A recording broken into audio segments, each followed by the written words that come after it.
शहर के बाहर पुराने फुसफुसाते पेड़ों के बीच एक बंगला था जिसका नाम विरासत था। लोकल लोग अक्सर इसके बारे में दबी आवाज में बात करते थे, अजीब लाइटों और डरावनी परछाइयों की कहानियां बताते थे जो शाम के बाद इसकी रंगीन खिड़कियों के पीछे नाचती थीं। यह हवेली पुरानी थी, इसकी दीवारें मोटी बेलों से ढकी थीं जो कई पीढ़ियों के राज छिपाए हुए लगती थीं। इसकी बनावट पुराने जमाने के शानदार नज़ारे जैसी थी, ऊंचे गुंबदों, एक बड़े बरामदे और एक भारी लकड़ी के दरवाजे के साथ जो ऐसा लगता था जैसे सालों से खुला ही न हो। इस रहस्यमयी माहौल ने इसे हर उस इंसान के लिए डर और आकर्षण की जगह बना दिया था जो इसकी तरफ देखने की हिम्मत करता था।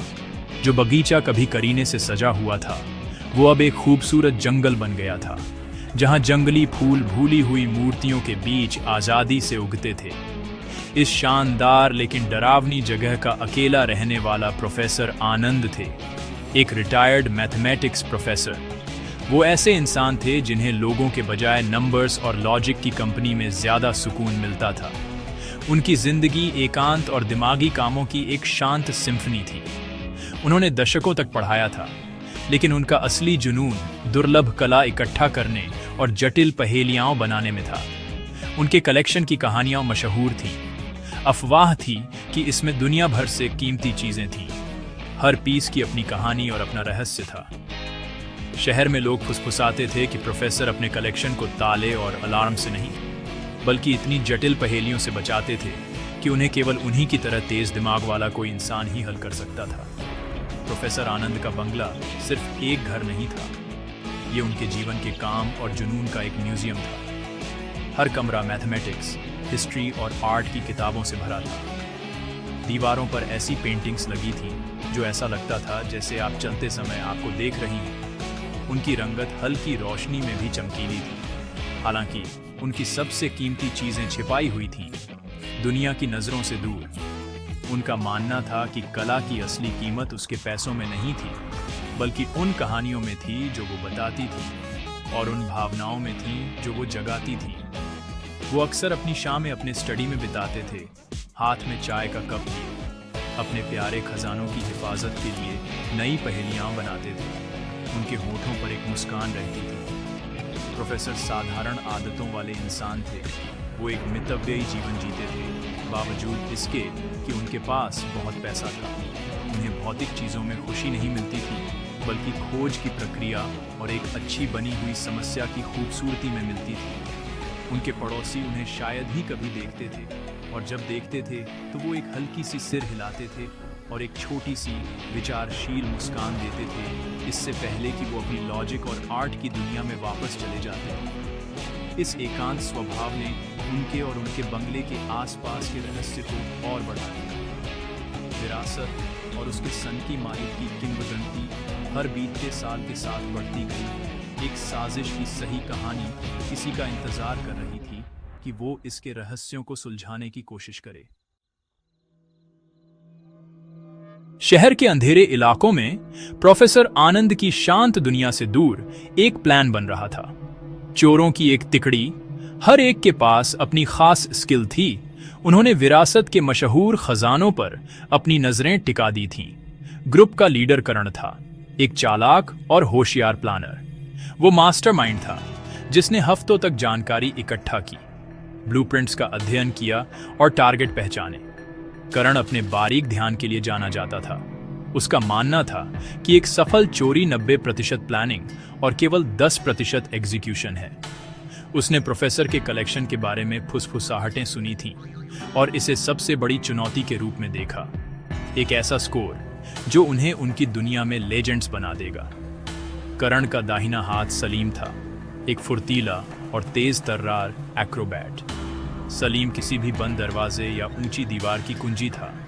वह बिल्ली की तरह फुर्ती से इमारतों पर चढ़ सकता था और लेजर ग्रिड से ऐसे गुजर सकता था जैसे वे कुछ भी नहीं बल्कि हानि रहित रोशनी हो। उसका शरीर उसका उपकरण था और उसने इसे परफेक्शन तक ट्रेन किया था। जबकि करण कैसे प्लान करता था, सलीम अंदर कैसे घुसना है का पता लगाता था। वह कम बोलने वाला इंसान था, अपने कामों को अपने लिए बोलने देना पसंद करता था।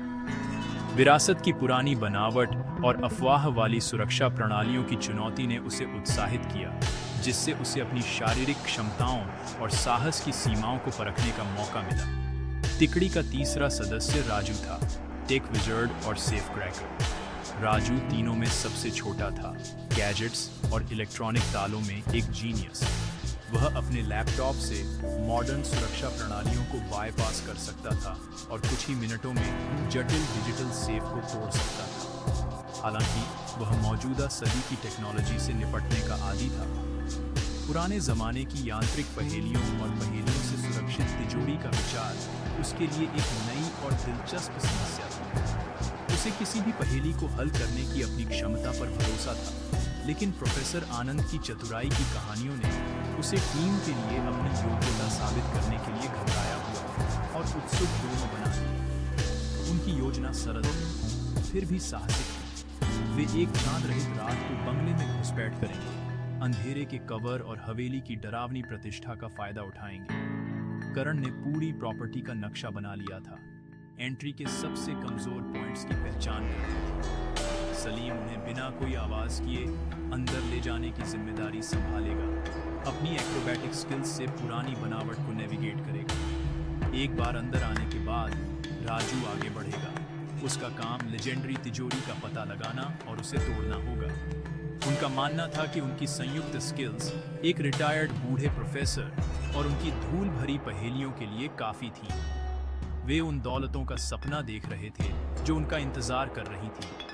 उन्हें उस खजाने की असली प्रकृति का पता नहीं था जिसे वे ढूंढ रहे थे। चुनी हुई रात आ गई, गहरे अंधेरे में छिपी हुई। चांद बादलों की मोटी चादर के पीछे छिप गया था और एक हल्की हवा विरासत के आसपास के पुराने पेड़ों को एक दूसरे से राज फुसफुसाने पर मजबूर कर रही थी। करण के सटीक प्लान के बाद तिकड़ी बंगले के पीछे से पास आई, बड़े हुए बगीचे से भूतों की तरह बढ़ती हुई।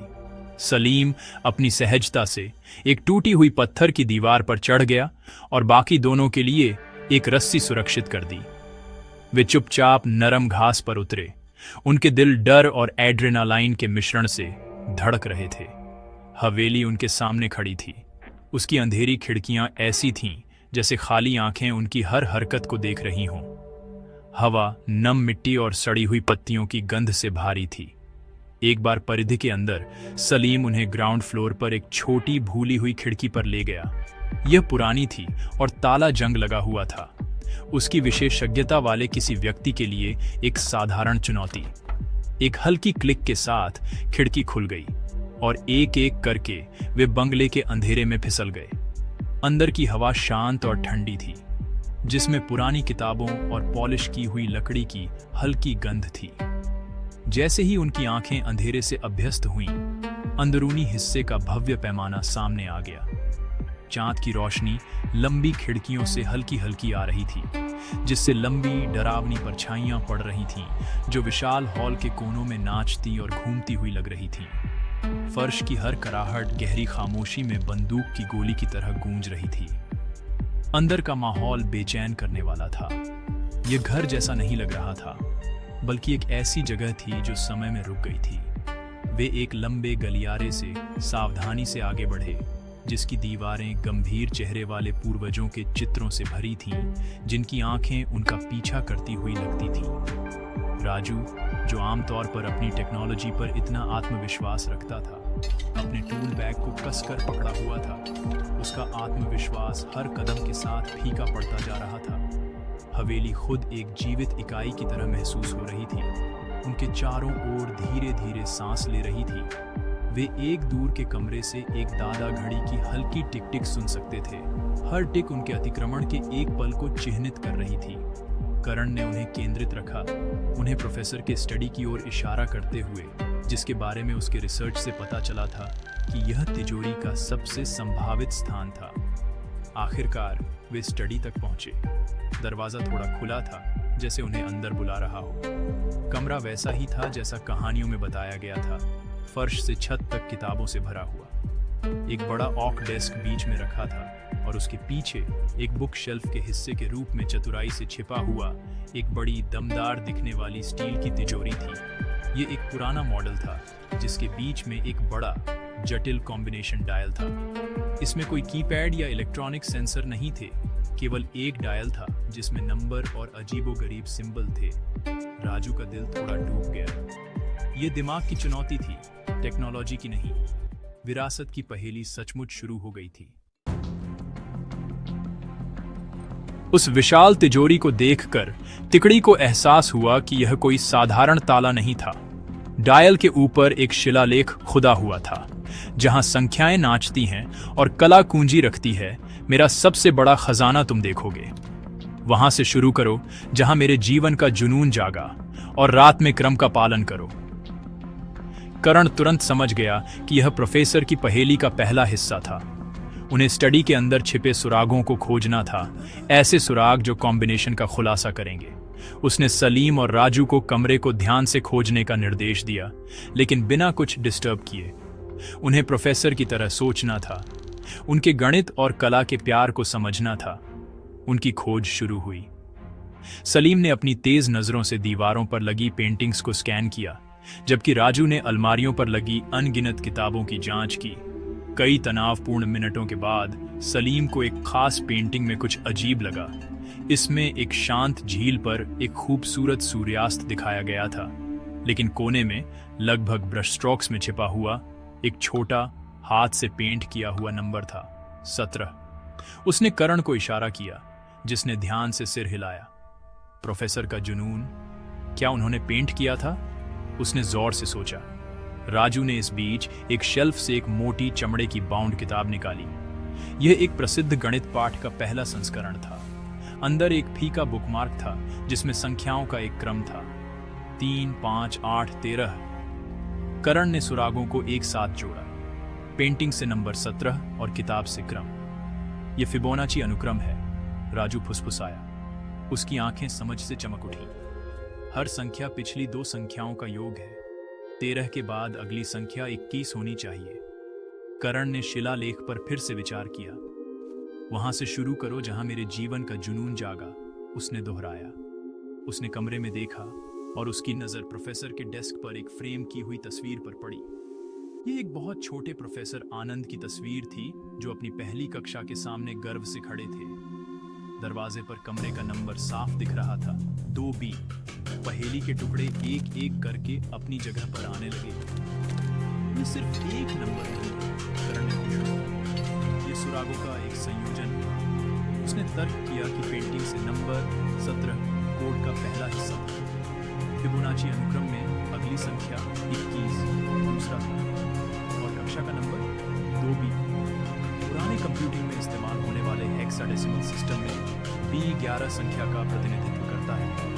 राजू ने उत्साह से समझाया। तो अंतिम संख्या 211 थी। कांपते हाथों से राजू तिजोरी के पास पहुंचा। उसने डायल को सावधानी से घुमाया, दाहिने से 17 तक, 17 से आगे बाईं ओर 21 तक, और अंत में दाहिने से 11 तक। एक गहरी यांत्रिक खड़खड़ाहट शांत कमरे में गूंज उठी। तिजोरी का दरवाजा खुल गया था। भारी स्टील का दरवाजा धीरे धीरे कराहट भरी आवाज के साथ खुला। तीनों चोर आगे झुके। उनकी आंखें उम्मीद से चौड़ी थीं। सोने, हीरे और अनमोल कलाकृतियों की चमक से चकाचौंध होने की उम्मीद कर रहे थे। लेकिन जो नजारा उनकी आंखों के सामने आया, वह पूरी तरह से अप्रत्याशित था। तिजोरी खाली थी, सिवाय एक छोटी मखमली डिब्बी के, जो बीच में एक चौकी पर रखी थी। न तो कैश के ढेर थे, न प्राचीन मूर्तियां, न ही दुर्लभ पेंटिंग्स। उनके ऊपर निराशा और भ्रम की एक गहरी भावना छा गई। क्या यह कोई मजाक था? क्या उन्होंने एक खाली धातु के डिब्बे के लिए सब कुछ दांव पर लगा दिया था? करण ने सावधानी से अंदर हाथ डाला और छोटी डिब्बी उठाई। जैसे ही उसने ढक्कन खोला, अंदर एक हल्की रोशनी फ्लिकरिंग हुई, जिसमें एक गहना नहीं बल्कि एक छोटी फ्रेम की हुई तस्वीर दिखाई दी। यह एक मुस्कुराती हुई महिला और एक छोटे लड़के की तस्वीर थी, शायद प्रोफेसर की दिवंगत पत्नी और बेटा। कमरे में रोशनी अचानक जल उठी और चोर चौंक कर घूम गए। दरवाजे पर अपने चेहरे पर शांत और सौम्य मुस्कान के साथ प्रोफेसर आनंद खड़े थे।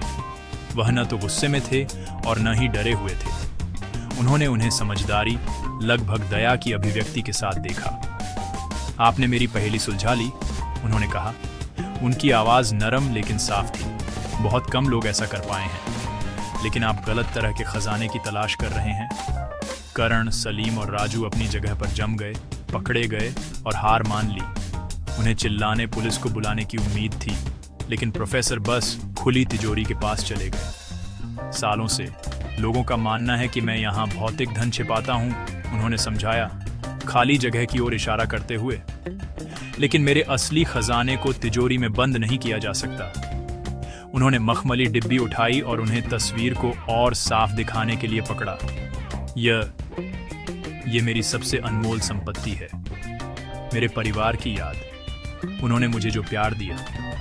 यही असली कला है, यही कहानी है जो मेरे जीवन को अर्थ देती है। प्रोफेसर ने फिर अपनी कहानी सुनाई। उन्होंने उन्हें अपनी पत्नी के कला के प्यार के बारे में बताया, जिसने उनके कलेक्शन को प्रेरित किया, और अपने बेटे के शानदार दिमाग के बारे में बताया, जिसने पहेलियों के प्रति उनके जुनून को बढ़ावा दिया। उन्होंने समझाया कि उन्होंने कई साल पहले एक दुखद दुर्घटना में उन दोनों को खो दिया था। कला और पहेलियां उनकी यादों को जीवित रखने का उनका तरीका था, उनसे जुड़े रहने का। असली विरासत, मेरी असली विरासत, उन्होंने कहा। उनकी आंखों में आंसू चमक रहे थे। वस्तुओं में नहीं है, बल्कि उस प्यार में है जो हम साझा करते हैं, और उन यादों में है जो हम बनाते हैं। यह एक ऐसा खजाना है जिसे कोई आपसे कभी नहीं चुरा सकता, और एक ऐसा खजाना है जो आपको सोने से कहीं ज्यादा समृद्ध करता है।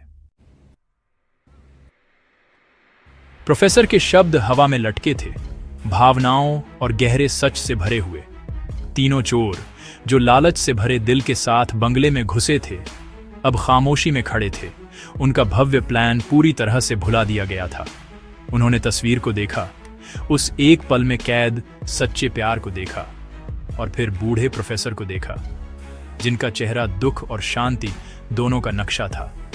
पहली बार उन्होंने एक पीड़ित को नहीं, बल्कि एक ऐसे व्यक्ति को देखा जिसके पास एक ऐसी समृद्धि थी जिसे उन्होंने कभी नहीं जाना था। तिजोरी का खालीपन अचानक पूरी तरह से समझ में आ गया। असली खजाना कभी उनके लिए नहीं था, यह एक सबक था जिसे उन्हें सीखना था। करण, लीडर, खामोशी तोड़ने वाला पहला था। उसने धीरे से मखमली डिब्बी को तिजोरी के अंदर चौकी पर वापस रखा और शर्म से अपना सिर झुका लिया। हमें माफ करना प्रोफेसर, उसने बुदबुदाया। उसकी आवाज पछतावे से भारी थी। हम नहीं समझे। सलीम और राजू ने सहमति में सिर हिलाया। उनकी अपनी आंखें एक नई समझ से भरी थीं। वे अपनी समस्याओं को हल करने के लिए भौतिक धन की तलाश में आए थे, लेकिन वे एक गहरे सवाल के जवाब पर ठोकर खा गए थे कि जीवन में वास्तव में क्या मायने रखता है। प्रोफेसर की बुद्धिमत्ता ने एक तिजोरी नहीं, बल्कि उनके अपने कठोर दिलों को खोल दिया था। प्रोफेसर आनंद बस मुस्कुराए। उनके चेहरे पर एक क्षमाशील और दयालु भाव था। उन्होंने पुलिस को नहीं बुलाया।